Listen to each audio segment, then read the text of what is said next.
Guys, ngayon ko lang napansin may natumbang saging, oh. Sayang. Sayang, may bunga niya, may bunga siya. Hindi ko kasi nasikaso eh. Yun.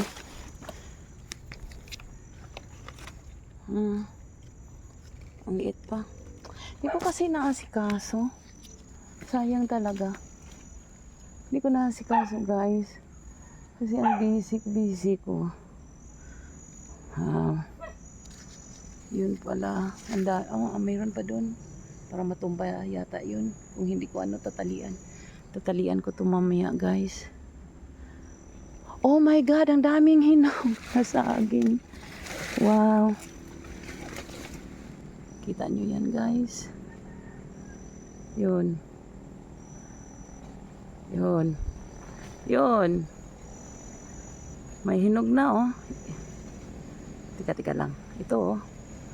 Ang taas kaya niyan. Mahirapan akong kukuha niyan. Kasi ang taas talaga niyan. Oh, ang laki ng kukunin ko na yan mamaya. Ang dami na talaga, guys. Wow. Ito pa, oh. Itong mga saging na to parang kung hindi ko to malilinis at hindi ko to matali, sayang talaga to. Sayang. Wala tayong makukuhang saging. Kasi masasayang lang siya. Yan nga, oh, yung isang saging na yan, oh. Parang inutil eh. Tingnan nyo, ang liliit. Lapit na siyang wala nang dahon. So, yun, guys. Kasi hindi na siya malinisan eh. Ang hirap kaya maglinis. Ako lang mag-isa. Saka babae pa. Hindi ko kaya kasi. Kailangan ko talaga ng katulong. Kahit yung araw-araw na maglinis. Kailangan ko talaga. Sana may makakuha ako ng tagalinis araw-araw sa paligid ko. Para makultivate niya yung mga pananim dito. Sayang talaga, sayang.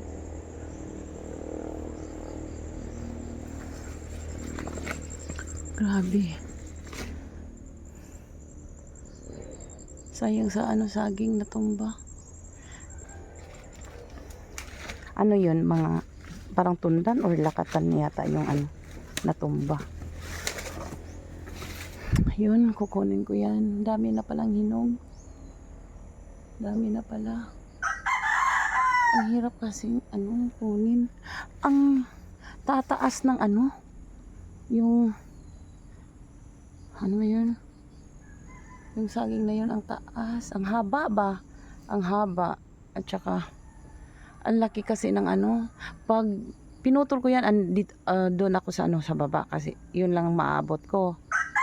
Tapos ang haba ng naputol, siguradong babagsak yan sa lupa at yung mga bunga madudurog yun. Sayang. Wala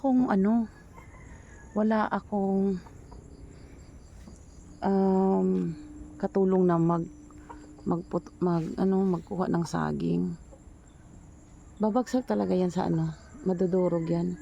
Sayang kasi, guys, sayang. Tika lang, planuhin ko muna kung anong gagawin ko sa kung kaya itatali muna. Hindi ko talaga alam, guys.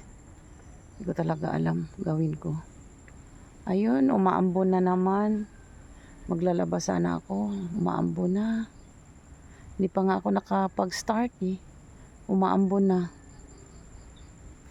Ay, nako. Makakancel na naman. Bukas na naman. Wala na kaming ang dami na naming labahin. Grabe, guys, ang sokal na talaga.